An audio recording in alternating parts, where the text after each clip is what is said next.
Now back to the webinar for part 2, Impacts of the Wrong Crowd. So really, how can they be expensive, the wrong crowd? Well, the first area is in payouts.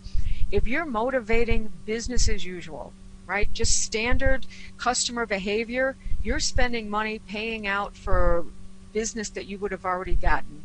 I was doing an analysis for a specialty retailer, and I found out that they were pouring discounts and pouring benefits into a program that didn't motivate any incremental behavior. It was costing them millions of dollars to the bottom line in payouts, and they weren't getting anything in return. The second area where it can be really expensive is in promotions. Catalogers, direct mail marketers, they know how costly it can be to communicate with customers. God only knows how much Kohl's is spending every week in those 40, 50-page catalogs that they are sending me with that savings pass on the front of it. If they're not getting incremental visits from me because I don't have my savings pass, they're really missing out. And they're spending dollars where they may not need to spend them. Also, in giving away margin dollars. Hey, we want you to sign up today for our program and we'll give you 20% off for doing that. IKEA just launched its loyalty program, and you register in store and that day you get 20% off of everything. Giving away margin dollars, and not really in a targeted manner. So understanding the impact to your margin that your loyalty program has on your margin and how expensive that can actually be. And the fourth area is in those barriers that we throw in front of customers, all the stipulations that savings pass, I have to present that coupon, or I have to present that card or that savings pass in order to get that discount. Well, those are all just additional barriers that we're putting in front of our customers. And we're actually de-incentivizing, if that's even a name, that impulse visit or that incremental spend because we put so many shopping barriers. We need to be making it much easier and convenient for customers to do business with us. So really, what can we do about this? Well, the first thing to do is to identify who the right crowd is. If you're Southwest Airlines, it's the business traveler. I don't know how familiar you may be with Southwest Airlines, but they have decided that to sustain and grow their business moving forward, they need to be focusing on that business traveler. And what they're doing is they didn't just shift their loyalty program to be attractive to the business traveler. Their business is all driven to be convenient for the business traveler. So all those change fees, if you needed to get on an earlier flight to come home at the end of a grueling business trip, or you need a client changes something, or a business meeting gets changed at the 11th hour and you need to change your airfare, all the other airlines are charging $100, $150 to make that change, not Southwest.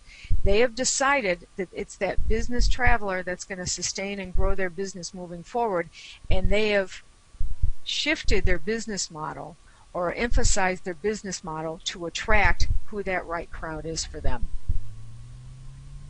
The second thing you can do is transform the wrong crowd into the right crowd. These folks, I would bet, these folks are all throughout your customer database and you don't even realize it.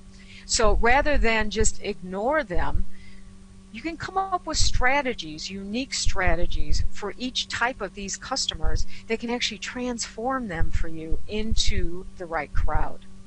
Now, we could spend the rest of the afternoon talking about specific strategies by segment, but since we don't have all that time, we just have the lunch hour, we're going to pick a few of these and we're going to elaborate a little bit more on some examples of some strategies that you could implement that would actually help transform these folks into the right crowd for your business. The first one is, how do we manage that coupon and savings centric customer? Well, one thing that we know about her right out of the gate is that she loves to clip coupons, or she loves those special offers that get sent to her. So let's use that passion that she has for coupons and savings passes to cross-sell and upsell them. Kohl's, and I'm not picking on Kohl's because I do love Kohl's. Kohl's sends me a blanket discount, 30%, 20% off of everything in the store. What's happening is that I tend to only shop in specific areas at Kohl's.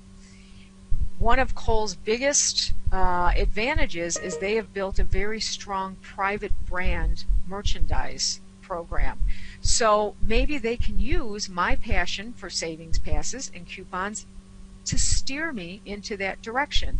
So hey Vicki, instead of this 20% off anything in the store, we'll give you 30, 40% off if you buy anything in Apartment 9 or Sonoma, one of their private brands. Now they're steering me into a direction where they have some margin dollars to play with, and they're getting me to shop in a category that I'm not shopping today. A second way that you can manage the coupon and savings pass centric customers is remove the restraints of paper. I have a Kohl's credit card. It is ridiculous that I can shop with a Kohl's credit card without having it with me. I can still purchase with that, but I can't get my discounts unless I carry that piece of paper or I carry that catalog with me. We live in a paperless society, or a society that is very digital driven and a very electronic driven. The fact that I still have to carry around a piece of paper in order to get a discount is baffling to me. The technology is there. It's very easy to implement. Let's move into that kind of the 21st century way of thinking and have those discounts linked directly to my credit card number, so that when I am shopping, I'm not restrained by not having that piece of paper. Kohl's would have gotten my birthday shopping for my mom. They would have gotten that business from me this weekend had they had this technology implemented and removed the restraint of that paper.